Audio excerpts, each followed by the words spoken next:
नमस्कार, मी भीमराव कर्डळे पाटील, BKP मराठीमध्ये आपलं सर्वांचं स्वागत. आज नवीन दिवस, नवीन विषय, नवीन दिवसाची नवीन अशी चर्चा. आज चर्चा घेऊन आलोय म्हणजे बघा, देशावरती कर्जाचा डोंगर हा भला मोठा वाढलेला आहे. आणि नरेंद्र मोदी जे म्हणत होते ना खाऊंगा ना खाने दूंगा, तर आता असं सांगितलं बोललं जातंय की नरेंद्र मोदी कधी भी झोला उठा के चला जाएंगे. मग देशावरती जे वाढलेलं कर्ज आहे, फार मोठं असं कर्ज वाढलेलं आहे, तर या कर्जाचं काय करायचं नेमकं, कोण हे कर्ज भरणार किंवा कोण या कर्जाचे हप्ते फेडल, म्हणजे जागतिक लेवलला कर्जाचा आकडा जो वाढलेला आहे मोठ्या प्रमाणामध्ये. बघा, असं सांगितलं होतं, नरेंद्र मोदींनी सांगितलं होतं की 2014ला आपलं सरकार, जर त्याच्या अगोदर 12-13 पासून जो प्रचार सुरू होता, तो प्रचार सुरू असताना त्यांनी सांगितलं होतं प्रत्येक कुटुंबाच्या खात्यावरती 15-15 लाख रुपये येतील, मुद्रा लोन काढलं, PM आवास योजना, स्वच्छता मिशन, अमकं तमकं, अशा बऱ्याच योजना काढल्या, हागणदारी मुक्त, अमकं तमकं, PM जनधन औषध योजना. परंतु हे टोटल सगळं फेल गेलेलं आहे. निवडणुकीच्या कार्यकाळामध्ये त्यांनी जे स्किल डेव्हलपमेंट, विकास, सबका साथ सबका विकास हे सगळं सांगितलं होतं, परंतु हे सगळं फेल आपल्याला दिसतंय. परंतु देशावरती कर्जाचा डोंगर मात्र भरमसाठ झालेला आहे. तर आपण या सगळ्या गोष्टींवरती चर्चा करणार आहे की 2014च्या अगोदर देशावरती किती कर्ज होतं, 2014 नंतर देशावरती किती कर्ज झालं, 2014 नंतर नरेंद्र मोदींनी काय काय योजना राबवल्या, त्या खरंच देशामध्ये विकास झालाय का? मग का विरोधक फक्त कालवास करतात की विकास नाही झाला, विकास नाही झाला, पण विकास खरं झालाय का? कर्ज कसं वाढलं झपाट्यानं? पुन्हा नरेंद्र मोदींच्या काय घोषणा होत्या निवडणुकीच्या अगोदर, ह्या सगळ्या गोष्टींची आज आपण चर्चा करणार आहोत. तर सर्वप्रथम आपण जर चॅनल सबस्क्राईब केला नसेल तर चॅनल सबस्क्राईब करावा आणि हा संपूर्ण व्हिडिओ बघावा, म्हणजे आपल्या लक्षात येईल की नरेंद्र मोदींनी खरंच देशाचा विकास केला आहे का फक्त आपल्याला विकासाच्या नावावर खाली झुलवलं जातंय, हे सगळं आपल्या लक्षात येईल बघा मित्रांनो. तर चला चर्चेला सुरुवात करूया. 2010 पासूनच केंद्र सरकारच्या विरोधामध्ये रान उठवायला भारतीय जनता पक्षानं सुरुवात केली आणि गुजरातचा ड्रीम प्रोजेक्ट, म्हणजे गुजरातचे मुख्यमंत्री नरेंद्र मोदी यांनी गुजरातचा किती विकास केलाय बघा. नरेंद्र मोदी जर केंद्रामध्ये सत्तेत आले तर देशाचा सुद्धा असाच विकास होईल असं सांगितलं गेलं आणि तशा पद्धतीनं देशामध्ये सगळा प्रोजेक्ट राबवायला सुरुवात केली. जिकडं तिकडं जाहिराती लावल्या गेल्या, होर्डिंग लावले गेले, आपकी बार मोदी सरकार, सबका साथ सबका विकास. पुन्हा सगळ्यांच्या खात्यावरती 15-15 लाख रुपये येतील. जो आपला स्विस बँकेमध्ये पैसा जो गेलेला आहे, देशाचा काळा पैसा म्हणते त्याला, तो माघारी आणू. आल्यानंतर 15-15 लाख प्रत्येकाच्या खात्यावरती येतील. प्रत्येक घरातला एक माणूस नोकरीला लावला जाईल. शेतकऱ्यांचं उत्पन्न दुपटीनं तिपटीनं 4 पटीनं होईल. शेतकऱ्यांच्या मालाला बाजारभाव मिळेल. सरकारी नोकरदारांना पगारी मोठ्या प्रमाणात दिल्या जातील, घरं दिली जातील त्यांना राहायला. गोरगरीब आपल्या देशामध्ये राहणार नाही.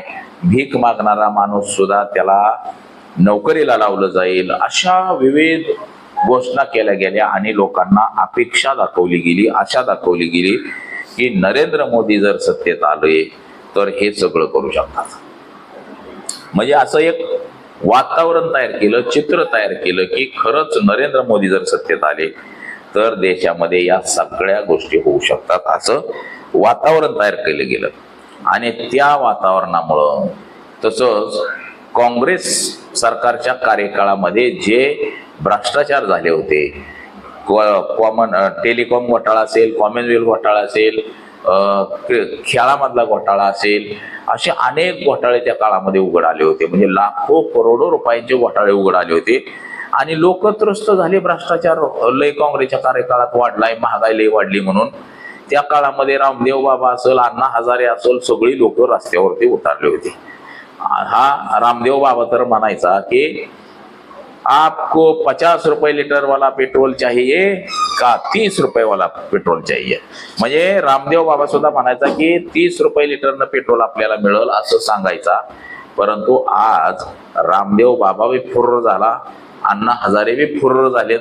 अण्णा हजारे तर 2014ला सरकार बदलल्यापासून जे झोपलेत ते अद्याप अण्णा हजारे उठलेले नाहीत. रामदेव बाबानं भारतीय जनता पक्षाचं सरकार आलं, हजारो एकर जमिनी 1 रुपयामध्ये फक्त सरकारकडनं जमिनी घेतल्या. मग ते हरियाणा असेल, पंजाब असेल, विविध राज्यामध्ये रामदेव बाबांनी आयुर्वेदाचे ते कंपन्या टाकण्यासाठी, रिसर्च सेंटर टाकण्यासाठी कवडीमोल भावांनी सरकारकडनं जमिनी घेतल्या. आणि आपला जो त्यांचा जो ते सगळं आयुर्वेद चालतंय, आता ते मुंडे साहेबांनी कारवाई केली, दणक्यात सगळं सील करून टाकले. तर ते चालू करायसाठी सरकारकडनं करोडो रुपयाचं अनुदान घेतलं, बरंच काय काय घेतलं. म्हणजे असं हे झालं. पुन्हा अण्णा हजारे असतील, अरविंद केजरीवाल, किरण बेदी ह्या सगळ्यांनी फायदे करून घेतले. आणि आता मात्र पुन्हा भारतीय जनता पक्षाच्या विरोधात वरडायला म्हणून काय कोणाला तोंडात त्यांच्या दमच राहिला नाही. आता लाखो करोडो रुपयांचे घोटाळे, रोज घोटाळे उघड येतात. बलात्कारी, चोर, दरोडेखोर, खुनी. तुम्हाला जर ड्रग्ज माफिया, 2 नंबर धंदे करणारा, बलात्कारी हे जर माणसं शोधायचे असतील तर तुम्ही भारतीय जनता पक्षामध्ये शोधायचे, इकडे तिकडे हुडकायचे नाही. पोलिसांनी सुद्धा जर एखाद्या ठिकाणी कुठं मोटरसायकल चोर झाली असेल आणि तो चोर हुडकायचा असेल तर भारतीय जनता पक्षातच हुडकायचा. म्हणजे अशी स्थिती झाली. सगळेच्या सगळे चोर, दरोडेखोर, बलात्कारी, भ्रष्टाचारी सगळे भारतीय जनता पक्षामध्ये सामील झालेले आहेत आणि त्यांनी पक्षप्रवेश सुद्धा सगळ्यांना दिलेला आहे. मग ह्या अशा स्थितीमध्ये आता एकही अण्णा किंवा एकही किरण बेदी यावरती चकार शब्द काढत नाही. सगळे चुप तोंडाला कुलूप लावून बसले. आणि बघा 2014 साली नरेंद्र मोदींचं सरकार या सगळ्या गोष्टींवरनं सत्तेत आलं. म्हणजे भ्रष्टाचार आणि लय भारी योजना राबतील देशामध्ये असं म्हणून मोदींचं सरकार सत्तेत आलं. आता सत्तेत येण्या अगोदर बघा 2014च्या अगोदर देशावरती कर्ज होतं, एकूण दायित्व देशाचं 52.61 लाख. म्हणजे 52,61,00,000 कोटी, 52,61,00,000 कोटी एवढं कर्ज देशावरती होतं. तर आता तीच कर्ज देशावरती मात्र फार मोठ्या प्रमाणामध्ये वाढलेलं आहे. आता त्यात सार्वजनिक पब्लिक डोपेट 46.25 लाख कोटीचं कर्ज. आता पूर्वी देशावरती 52,61,00,000 कोटींचं कर्ज होतं. आता बघा ते त्या टायमाला सरासरी देशाचा GDP होता 67.64%. देशाचा GDP असा होता.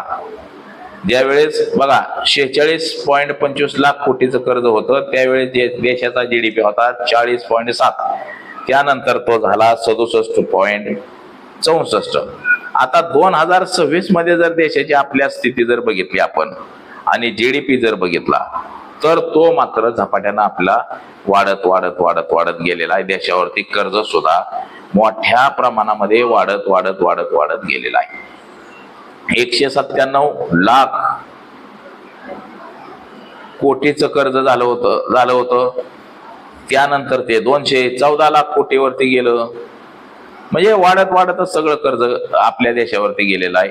बघा आता त्याची जर सरासरी आकडेवारी जर बघितली आपण, आता हा कर्जाचा जर वेगवेगळे आपल्या देशातले जे सोर्स निर्माण आहेत त्या सोर्सनुसार जर आपण बघितलं असेल तर 253 लाख कोटींचं कर्ज त्यानंतर 270 लाख कोटींचं कर्ज. आता त्याच्या दरम्यान जीडीपी आपल्या देशाचा 77.55 ते 83.46 असा जीडीपी देशाचा होता. आता बघा पुढच्या कार्यकाळामध्ये म्हणजे जसा आपला 46.3% जीडीपी होता, त्यानंतर तो 55.6 वरती तो देशाचा जीडीपी गेला. आणि बघा त्याच्यावरून आता देशामध्ये आपल्या कर्ज 328 लाख कोटीचं कर्ज देशावरती झालेलं आहे. आता या कार्यकाळामध्ये 2014 ते 2026 आता नरेंद्र मोदी काय सारखं म्हणत असतात, अरे मैं तो फकीर आदमी हो, ज्वाला उठा के कहीं भी चला जाऊंगा. आता नरेंद्र मोदी ज्वाला उठवू म्हणजे असं पाठकोळी टाकून निघून जातील. पण देशावरती जे कर्ज झालेलं आहे त्याचं काय? प्रत्येक नागरिकावरती जवळपास 1.5 लाखाचं कर्ज आहे. आता हे कर्ज कोणी फेडायचं? मग किती भयानक आहे बघा. तर 2014 नंतरच्या बघा आपण नरेंद्र मोदी सरकारच्या कार्यकाळामध्ये काही योजना निर्माण झाल्यात का? देशामध्ये 50-60 हजार शाळा बंद झाल्या, त्या सरकारी शाळा. तर नवीन काय नरेंद्र मोदींच्या कार्यकाळामध्ये काय काय झालं ते सुद्धा आपण अपडेट घेऊ. PM शहरी योजना, त्यात बघा 14,500 शाळा अपग्रेड केल्या, म्हणजे नवीन नाही त्या शहरी, त्यात शाळा डागडुगीकरण केलेलं आहे. पुन्हा 2013-14 किंवा 24-25 पर्यंत हे जी वाढ जी आहे ही काय झाली का बघू आपण. त्यानंतर बघा 2014 नंतर PMGSY या योजनेअंतर्गत ग्रामीण भागात 7.8 लाख किमतीपेक्षा जास्त PMGSY रस्त्यांची बांधणी केली. त्यामुळं 99% ग्रामीण भाग जोडला गेला असं सांगितलं गेलं. म्हणजे नरेंद्र मोदींच्या काळातला हे जे देशावर जे कर्ज झालेलं आहे ते असं सांगितलं गेलं की देशामध्ये सगळे रस्ते जोडले गेलेले, तिकडून इकडं तिकडून तिकडं ग्रामीण भाग सगळा जोडलेला आहे. म्हणजे जसं आता पुण्यावरनं जर सोलापूरला जायचं म्हणलं तर हा हायवे बांधलाय, पुन्हा बीडला जायचं हायवे बांधलाय, मुंबईला जायचं हायवे बांधलाय. परंतु मित्रांनो हे जे रस्ते बांधले हे रस्ते सगळे टोल नाके आहेत या रस्त्यांना. आणि ते रस्ते नरेंद्र मोदींच्या सरकारच्या कार्यकाळात बांधले असो, नितीन गडकरी रस्ते विकास मंत्री आहेत तर त्यांनी बांधले असं सांगितलं जातं. परंतु आपण एक गोष्ट ध्यानात घेतली पाहिजे की हे रस्ते तुम्ही बांधले त्याच्यावरती खर्च दाखवला असेल, परंतु ह्या रस्त्याला सध्या टोल नाके आहेत आणि तो पैसा तुमच्याकडे परत जातोय. तर विद्यापीठ किती झाली बघा देशामध्ये. 2014-15 मध्ये 760 विद्यापीठे होती. जून 2025 पर्यंत ते 1338 झालेत असं सांगितलं जाते. कॉलेजेस 2014-15 मध्ये 38,498 होती, आता ती 25 मध्ये 52,081 झालेत असं सांगितलं जाते. आता देशामध्ये नरेंद्र मोदी जे म्हणत होते रोज एक IIT बनतंय आपल्याकडं, तर खरंच IIT बनतंय का त्याची सुद्धा आकडेवारी माझ्याकडे आहे. तर नवीन प्रमुख संस्था 2014 नंतरच्या बघा एकूण IIT पहिल्या होत्या 7, एकूण संख्या 16 वरती होती, ती आता 23 वर गेली. म्हणजे 16, 4, 7 IIT नवीन वाढलेले आहेत. 7 IIM एकूण संख्या 13 होती, त्याच्यावरनं 21 झाली. आता 15 AIMS 2014 मध्ये 7 होते, ते आता 20 झाले. 16 IITS नवीन स्थापन झाल्या, 390 विद्यापीठे नवीन स्थापन झाली, 3000 नवीन ITI स्थापन झाले असं सांगितलं जाते. 2014 नंतर झालेली बघा विकास कामं तुम्हाला मी सांगतो. विकास कामं म्हणजे हे 328 लाख कोटी देशावर कर्ज झाले मोदी सरकार जे सांगते किंवा जे सरकारी आकडेवारी आहे आपल्याकडे ती. राष्ट्रीय महामार्ग बघा किती झाल्यात. पूर्वी 91,287 किलोमीटरचा राष्ट्रीय महामार्ग होता, तो 1,46,572 एवढा झालाय आता. म्हणजे थोडा वाढ झाली, परंतु त्या सगळ्याला टोल आहे, बिगर टोलचं काय नाही. बांधकामाचा वेग पहिला 11.6 किमी होता दिवसाचा, तो आता 34 किमीवर गेलेला आहे, 34. पुन्हा विविध योजना, ज्या योजनांचा म्हणजे प्रकल्प वगैरे जे योजना आहेत का, त्या 26,425 किमीचे प्रकल्प होते, ते आता 22,590 किमीचे प्रकल्प राहिलेले आहेत. आता 4 लेनचे रस्ते बघा, 18,278 किमीवरून ते 45,947 किमी झालेले आहेत. आता रेल्वेचं विस्तारीकरण झालंय का, विद्युतीकरणाचं 20% विस्तारीकरण झालंय म्हणून सांगितलं जातं. रेल्वेचं नेटवर्क बऱ्यापैकी विस्तारीकरण झालंय असं सांगितलं जातं. 69,873 रोड विद्युतीकरण झालाय. पुन्हा बघा, रेल्वे सेवा असेल किंवा हा जिल्हा त्या जिल्ह्याला इंटरनेटनं जो जोडला जातो ते सांगितलं गेलेलं आहे. पुन्हा रेल्वेची स्टेशन जी आहेत, रेल्वे स्टेशन हे विकसित केले गेलेले आहेत. ईशान्य भारतामध्ये 1679 किलोमीटरचा नवीन ट्रॅक बांधला गेला. 4 राजधान्या रेल्वे नेटवर्क जोडले गेलेले आहेत. असं हे सगळं विकासाचा नरेंद्र मोदींचा पाया आहे. कार्यरत विमानतळ पहिली 74 होती, आता 157 विमानतळ झाल्यात. UDAN योजना 619 होत्या. मार्ग आता 88 विमानतळ त्याला जोडले गेलेले आहे. भारत जगातला 3रा मोठा देशांतर्गत विमान वाहतुकीचा बाजार म्हणजे देश आहे, म्हणजे देशांतर्गत विमान वाहतूक आहे. मेट्रोचा विकास किती झालाय, 248 किमीवरून 1155 झालेला आहे. 23 शहरांमध्ये वाढलेला आहे. दैनिक प्रवास रोजचा 28 लाखावरून 1 कोटी पर्यंत गेलेला आहे. ग्रामीण भागामध्ये घरं PMJSY येऊन 2015 ते 24 पर्यंत म्हणजे 26 पर्यंत 88,32,000 घरं बांधली गेलेली आहेत. ही कागदोपत्री माहिती आहे बरं का सगळी, परंतु ह्याच्यात आता वास्तविक किती झालंय हे महत्वाचं आहे. तर बंदरांची क्षमता पहिली 800.5 दशलक्ष टनावरून 1.630 म्हणजे 1630 दशलक्ष टनापर्यंत वाढवली गेलेली आहे. आता नोट ही सध्या म्हणजे 2025-26 पर्यंतच हे सगळं झालेलं आहे. तर आता भाजप सरकार सत्तेत आलं आणि विकासाची गंगा जी आपल्याला सांगितली जात होती ती विकासाची गंगा देशामध्ये आली का, नेमकं एक्झॅक्ट आता बघा, एकच रस्ता, मी माझ्या भागामध्ये राहतो, एकाच रस्त्यावरती जिल्हा परिषद काम करतं, रस्ता बांधतं, जिल्हा परिषद बिल काढतं, PWT परत त्याच्यावर पैसे टाकतं, ते बिल काढतं, पुन्हा जिल्हा परिषद दुरुस्त्या काढतं, त्याच्यावरती परत PWT दुरुस्त्या काढतं, इकडं तिकडं पुन्हा परत तेच असं सगळं रिपीटाचं सुरू आहे. आणि जे राष्ट्रीय महामार्ग जे सांगितले जातात, हे राष्ट्रीय महामार्गावरती सगळ्या टोल नाके बसवलेले आहेत. म्हणजे जनतेच्या हितासाठी काय झालं का, तर अजिबात नाही. आता देशामध्ये बघा, नरेंद्र मोदींचं सरकार आल्यापासून जे नरेंद्र मोदींनी ज्या काही योजना सुरू केल्या होत्या त्याची सुद्धा माहिती थोड्याफार प्रमाणामध्ये आपल्याकडे आहे. आता ऑगस्ट 2014 मध्ये PM जनधन योजना आणली. प्रत्येक माणसाला बँकेत खातं उघडायला सांगितलं. 58 लाख खाते उघडली आणि 51 लाख कोटी त्या म्हणजे खाती उघडली, त्यांना डेबिट पडलं. पण PM मुद्रा लोन म्हणजे 2015 मध्ये आणली 20 लाखापर्यंत कर्ज, ते कुणाला भेटलं नाही भेटलं माहितीच नाही लोकांना.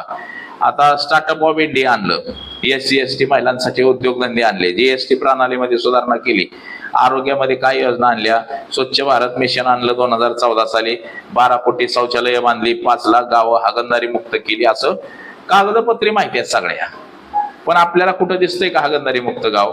अजिबात कुठं दिसत नाही. आयुष्यमान भारत आणला PA 2018 मध्ये, त्याला 50 कोटी लोकांना 5 लाखापर्यंत आरोग्याचा विमा असं सांगितलं गेलं. PM जनधन औषध योजना 2008 मध्ये सुरू होते, ती तशीच सुरू ठेवली, त्याचं विस्तारीकरण केलं गेलं. आयुष्यमान वयवंदना ही योजना सुरू करण्यात आली होती. PM आवास योजना असेल, जल जीवन मिशन हा तर सगळ्यात मोठा घोटाळा आहे 2019चा. जल जीवन मिशन ही योजना आली, एकाही गावाला फिल्टरचं पाणी मिळालेलं नाही. ती योजना सपशेल फिल्टरलेली आहे. म्हणजे 16 कोटी कुटुंबियांना त्यात जोडायचं होतं ग्रामीण भागामध्ये, परंतु काहीही झालेलं नाही. लाखो कोटी पाण्यात गेलेले आहेत ते. पुन्हा PM उज्ज्वला गॅस योजना 2016 मध्ये आणली, 11 कोटी गरिबांना मोफत कनेक्शन दिली गेली सांगितलं गेलं, परंतु कनेक्शन दिली गेली, गॅसचा दर 1200 रुपये झाला, 1100 रुपये झाला, त्याच्यामुळं गॅस भरायलाच कुणाकडे पैसे नाही. आता शेतकऱ्यांसाठी काय योजना आणल्या होत्या? PM किसान सन्मान योजना आणली होती 2019ला, 12 कोटी रुपये शेतकऱ्यांना वर्षाला 6000 रुपये द्यायला बघा ते खात्यात चालू आहेत. परंतु इकडं मटेरियलचं दर 2000ला पिशवी केली. पुन्हा PM फसल विमा योजना 2016 मध्ये आणली, सौर पंप योजना आणली, शेतकरी ऊर्जा योजना आणली, पुन्हा ड्रोनद्वारे 2020 मध्ये मालमत्तेचं मॅपिंग करायचं, त्याच्यासाठी खर्च दाखवला गेलेला आहे. पुन्हा पायाभूत सुविधांसाठी बघा मेक इन इंडिया आणलं, काय झालेलं नाही. डिजिटल इंडिया आणलं 2015 मध्ये, UPI डेबिट ही बँकेची ऑनलाईन, त्यात लोकांचे पैसे जायला लागले. भारतमाला 2017 मध्ये 34,800 किलोमीटरचे महामार्ग बांधले असं, पण ते सगळे टोल नाके बसवलं. स्मार्ट सिटी 2015 मध्ये आणलं, 100 शहरे बघा, त्याच्यामध्ये विमानतळ अमकं तमकं केलं. कुठं आपल्याला स्मार्ट सिटी दिसते? ते वंदे भारत ट्रेन चालू केल्या 164, 274 जिल्ह्यांना जोडलं, ते सांगितलं गेलं आपल्याला, परंतु ते सुद्धा आपल्याला जसं आहे तसंच दिसतंय. रोजगार व कौशल्य योजना आणल्या, स्किल डेव्हलप आणलं 2015 मध्ये, स्टार्टअप ऑफ इंडिया आणलं, लाखो लोकांना नोकऱ्या लागण म्हणले, ते तसंच राहिलं. PM विश्वकर्मा योजना आणली 2023 मध्ये. पुन्हा रोजगारांच्या PM भारत म्हणून योजना आणली, त्याच्यामध्ये काय झालं आपल्या सगळ्यांना माहिती आहे. पुन्हा इतर सुद्धा काही गोष्टी आणलेल्या आहेत. PM घर योजना आणली गेली 2024 मध्ये, सौर पॅनल घरावरती बसवायचा. सेमीकंडक्टर मिशन 2026 मध्ये आणलं गेलं. न्यूक्लिअर ऊर्जा 2047 पर्यंत 10 पटीने वाढेल असं सांगितलं जात आहे. GST मध्ये सुधारणा असेल, म्हणजे काही झालेले नाही. GST एकदम त्या इंग्रजांच्या सारखे वसूल केली जाते. इंग्रज जसं वसूल करतात का अशी वसूल केली जाते. पुन्हा 80 कोटी लोकांना अन्नधान्य मोफत दिलं जाते.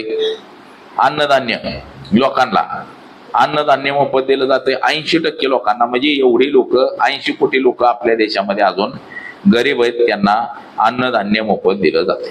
बघा आता सर्वाधिक भाजप सरकारच्या कार्यकाळामध्ये काय मिळालं लोकांना? बघा 328 लाख कोटीचं कर्ज देशावाय, आणि देशामध्ये जिकडे जाईल तिकडे टोल वसुली आहे. आपल्याला नवीन काही दिसत नाही. जे आहे त्याच्यातच पैसे सगळे खर्च झालेले आहेत. आता भाजप सरकार आल्यापासून जास्त आपल्याला काय मिळालं? 2014 ते 2017 मध्ये पर्यंत 10,399 दंगली झाल्या, त्यात 1605 लोकांचा मृत्यू झालेला आहे. बघा एकूण आकडा जर आपण पाहिला, सरासरी 2014 मध्ये 744 दंगली झाल्या, 95 माणसं मेली. 2017 मध्ये 17 पर्यंत 822 दंगली झाल्या, 101 लोक मेली. 2020 मध्ये 857 दंगली झाल्या, 2025 मध्ये 28 झाल्या दंगली. म्हणजे हे जे दंगलीचं जे सरासरी आहे NCRB नुसार बघा 5415 जातीय दंगली नोंदवल्या गेल्या. ते आहे 2014 ते 2020 मध्ये. 2008 मध्ये बघा त्या काळामध्ये, म्हणजे भाजप सरकार सत्तेत यायचं होतं त्या काळातल्या सुद्धा दंगलीचा आढावा, म्हणजे 943 दंगली फक्त झालेल्या होत्या जुन्या ह्याच्यात. परंतु भाजप सत्तेत आल्यापासून दंगलीचं स्वरूप बदललं आणि दंगली मोठ्या प्रमाणामध्ये देशामध्ये वाढल्या, दंगे वाढले. ह्याची ही सरासरी आकडेवारी माझ्याकडे आहे. 2024 मधल्या 13 घटना, 11 जणांचा मृत्यू, त्यात 9 मुस्लिम. 2025 मध्ये 14 घटना, 8 जणांचा मृत्यू. म्हणजे ह्या आताच्या चालूच्या घटना आहेत. आता दोन्ही बाजूंचे युक्तिवाद वाढले त्यामध्ये, म्हणजे युक्तिवाद म्हणजे बघा देशामध्ये सगळ्यात मोठ्या ज्या दंगली झालेल्या आहेत का, त्या 2013 मधले मुझफ्फरनगर मध्ये दंगल झाली, 62 लोक मृत्युमुखी पडले होते.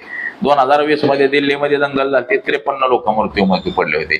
त्या तुलनेत बघा 2025 मध्ये फक्त 4 माणसं मेलेली आहेत. म्हणजे कशी कायदा सुव्यवस्था आपल्या देशाची काय, म्हणजे नेमकं आपल्याला मिळाले काय देशामध्ये? नरेंद्र मोदी हे देशाचे प्रधानमंत्री झाल्यापासून देशावरती 328 लाख कोटीचं कर्ज झालं. आणि जी विकासाची गंगा जी आपण म्हणलं, ही विकासाची गंगा आपल्याला तर कुठं दिसत नाही. जर कुणाला दिसत असेल तर त्यांनी कमेंट बॉक्स मध्ये आपल्याला सांगावं. आणि बघा नरेंद्र मोदी तर म्हणतायत मैं ज्वाला उठा के कभी भी चला जाऊंगा. नरेंद्र मोदी जर ज्वाला उठून निघून गेले तर देशावरती जे असलेलं 328 लाख कोटीचं कर्ज नेमकं भरणार कोण, हा मोठा प्रश्न आता देशापुढं पडलेला आहे. तर बघा चला आज एवढंच. माझा सहकारी कॅमेरामन अनिकेत सौम्य भीमराव कडाळे पाटील, BKP मराठी, इंदापूर, पुणे.